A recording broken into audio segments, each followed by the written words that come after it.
In this video, we're going to take a look at collecting sample data, and in particular, we are going to look at some types of samples.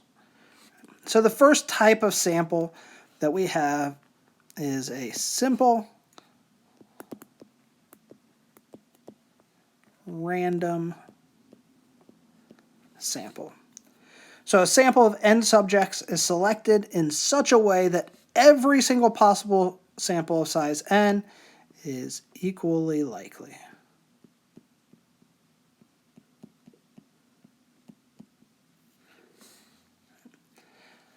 And so that's a random sample, a simple random sample. Simple random samples are really nice. Turns out it's kind of difficult to do simple random samples.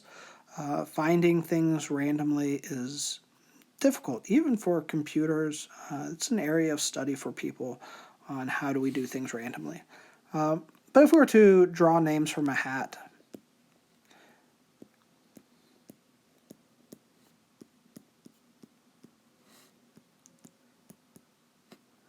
that would be an example of a simple random sample. We put everyone's name in the hat, and we're going to draw, we're going to choose 37 names out of that hat. Every group of size 37 is equally likely because everyone's name was in that hat, as long as the commissioner did not freeze one of the names. They're all equally likely. Next up, we have a systematic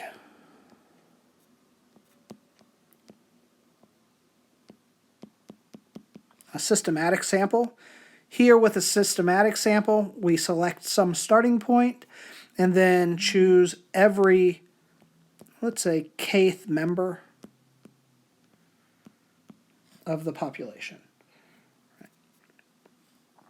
So maybe we're trying to collect information from people in a neighborhood.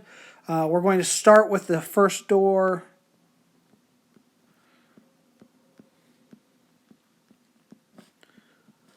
And then every, say, sixth door. All right, so we'll get some information from a group of people. However, not every group is equally likely, because if two people are next door neighbors, there was no chance that we were going to get information from both of them, because we are skipping the 5 houses in between. We're going to every sixth door. We might also use a convenience sample. So with a convenience sample, we simply use results that are easy to get. So when we take a look at getting results that are easy to get, these results might be things on the internet. So just something that we can find easily.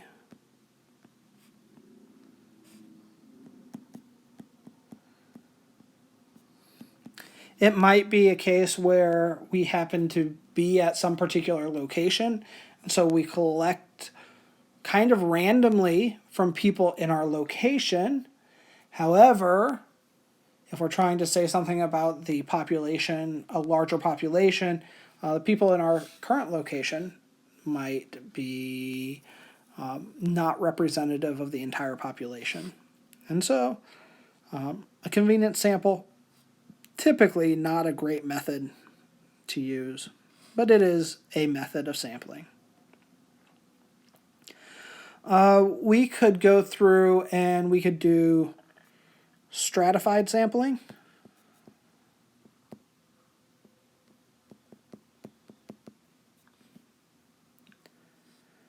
With stratified sampling, we split the population into groups based on a shared characteristic.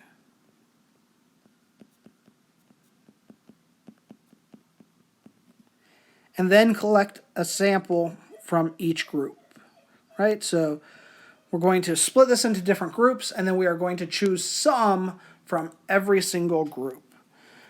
So there you might say, it is important for me to get opinions from a variety of races. I want to make sure that every different race has their opinion heard. And so we split the population into those different races with the intent of making sure we hear the voice from every different group in the population.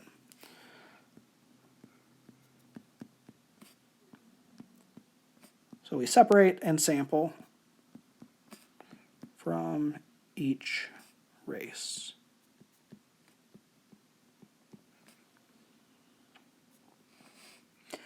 We could also then, so we're in a stratified sample, we split into a bunch of different groups. Those groups are specifically made based on some sort of shared characteristic.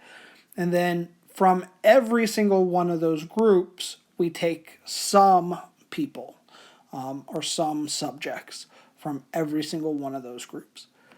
The next method, which is called a cluster sample, here we split the population into groups or clusters.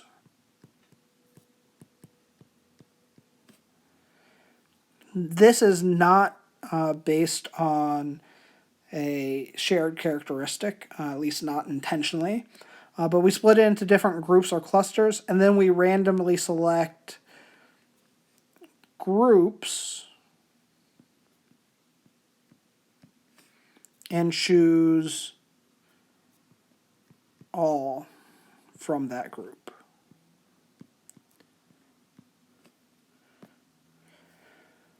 All right, so if I want to get the opinion of people living in a particular city, I might separate the population into neighborhoods,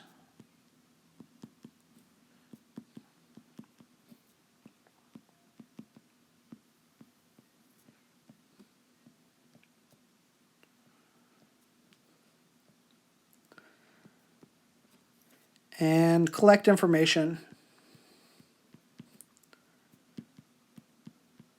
from everyone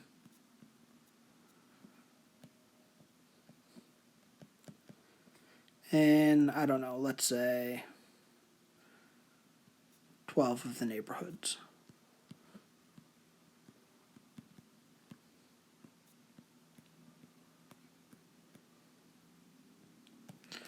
So here we have separated into these different groups. Those groups were not separated based on a shared characteristic other than proximity.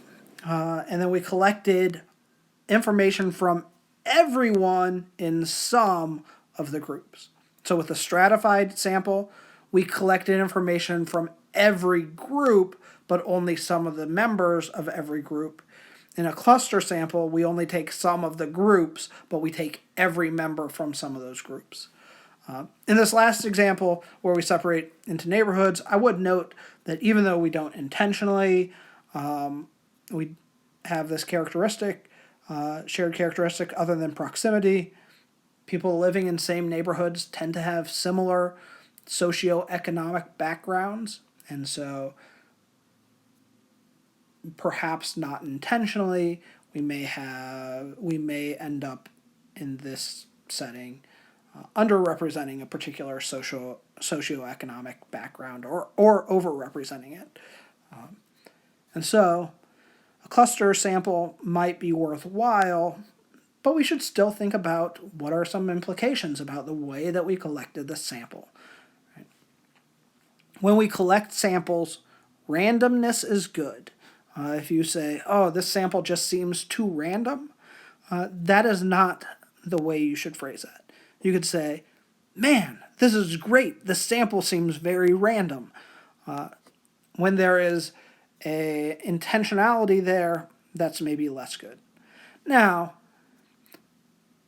that depends on the purpose of your sample.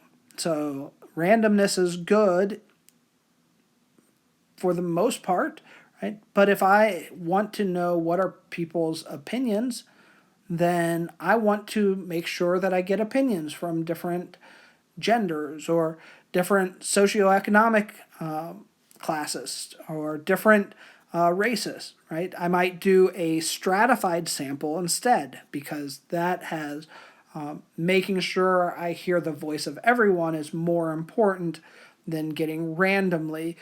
Because if I take a random sample, it is possible to underrepresent or possibly not even represent at all some of the different person groups that might be out there. Right? So think really hard about how you might collect a sample if you are conducting a study and if you are reading about a study that's been conducted, think about how that sample was taken. All right, we'll talk to you next time.